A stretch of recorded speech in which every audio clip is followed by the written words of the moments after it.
Hi, welcome back. We are going to continue our epoxy river work and make some serving trays. The first step is to prep the boards. E.B., Brandon, and I used some scrap walnut and cherry we had laying around. Cut the boards down the middle with the bandsaw, and then if it's too thick, you can run it through the planer and joiner.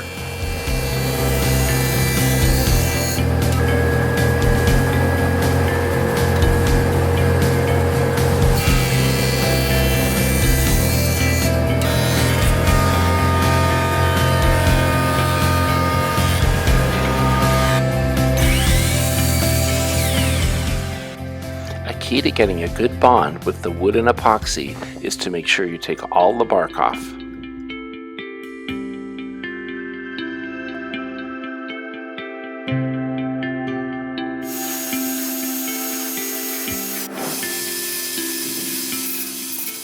Now you're ready to make your form. You can use melamine shelving for the bottom, and for the sides you can use any straight boards or plywoods. All you need to do is cover the edges with packing tape or Tyvek tape.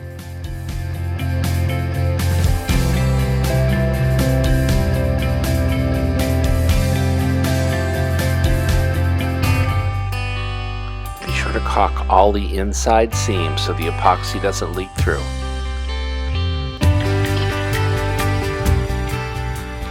And with any paste wax, you want to make sure you cover the bottom and all the sides. This will allow the dried epoxy to easily come out of the form. Next, you want to clamp your boards in so they don't float when you add the epoxy. Another trick that I found is if you use the caps to the epoxy bottles and put a little dab of wax on the bottom, the clamps won't stick to the boards.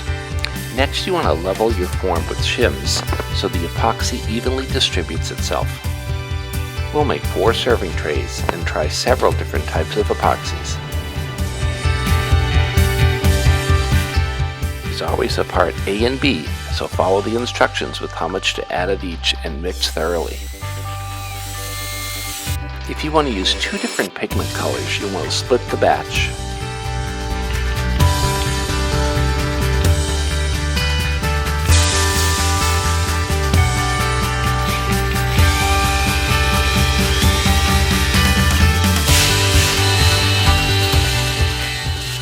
After mixing in the pigment, it's time to do the pour.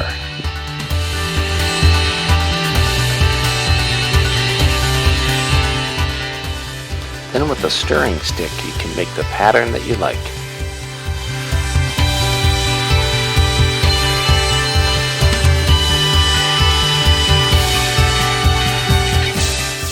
Gently heat the surface with the blowtorch to get rid of any bubbles. For the next serving tray, I'm going to use some scrap cherry that almost landed in the fire pit.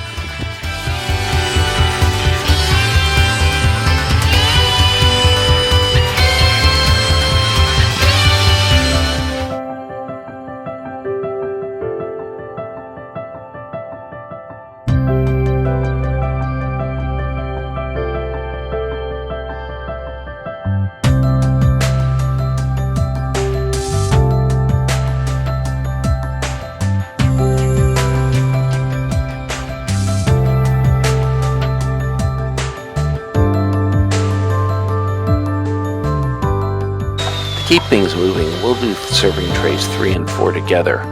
Brandon split the batch in 3 this time. We'll see what designs we can come up with 3 different colors. I'll stop talking for a few minutes so you can enjoy the pour.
Okay, so we let the epoxy cure for 3 days, and apparently I was a little excited to take off the forms because I forgot to turn the shop lights on.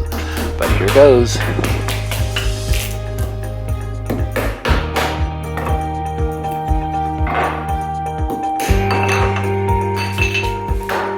So this is the time to see how well you both mix the epoxy and wax your base to see if it comes off easily.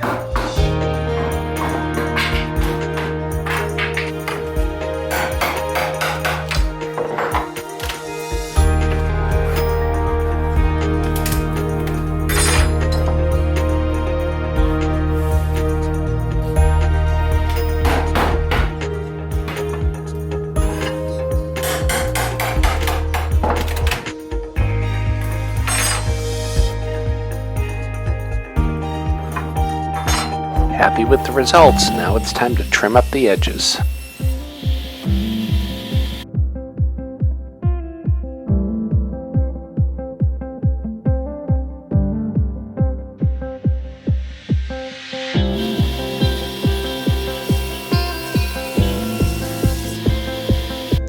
Next we'll run it through the belt sander.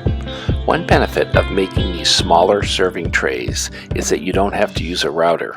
Routers can be extremely dangerous, and they're also an easy way to ruin a project if you're not careful.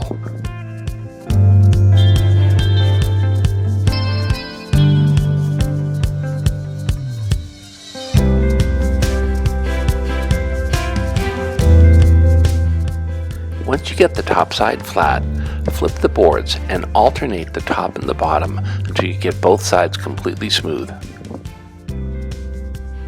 The next step is to do your orbital sanding.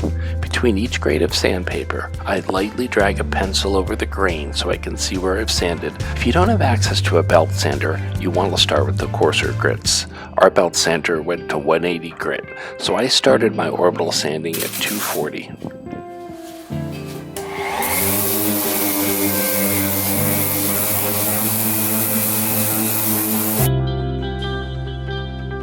Wipe off the sawdust between each grade of sandpaper. For the edges you want to do by hand, especially if there's any burning from the table saw.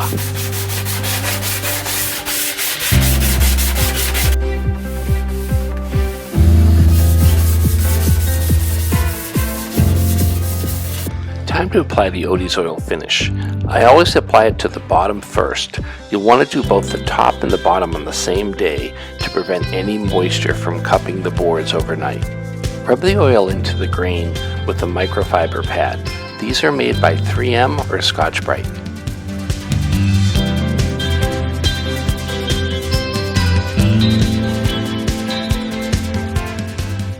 Hand wipe the oil off after about 30 minutes. If it sits too long, it'll cure too hard.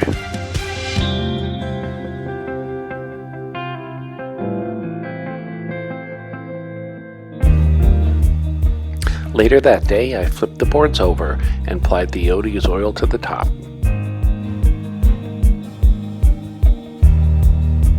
Now I could see why I'm glad I didn't burn those scrap pieces of cherry.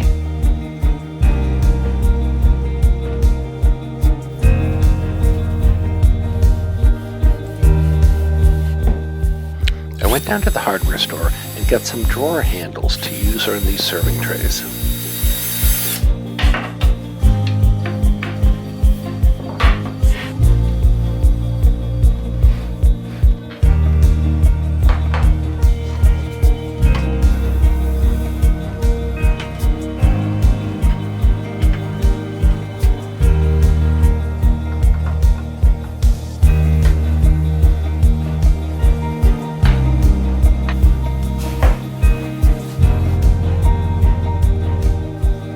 Last, I'm going to add some rubber feet to the bottom, but do this carefully so you don't drill through the board.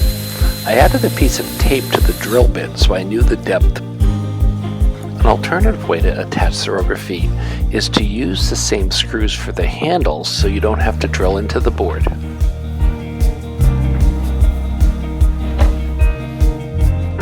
Finally, it's time to turn them over to Stephanie, who is our Vice President of Gift Wrapping.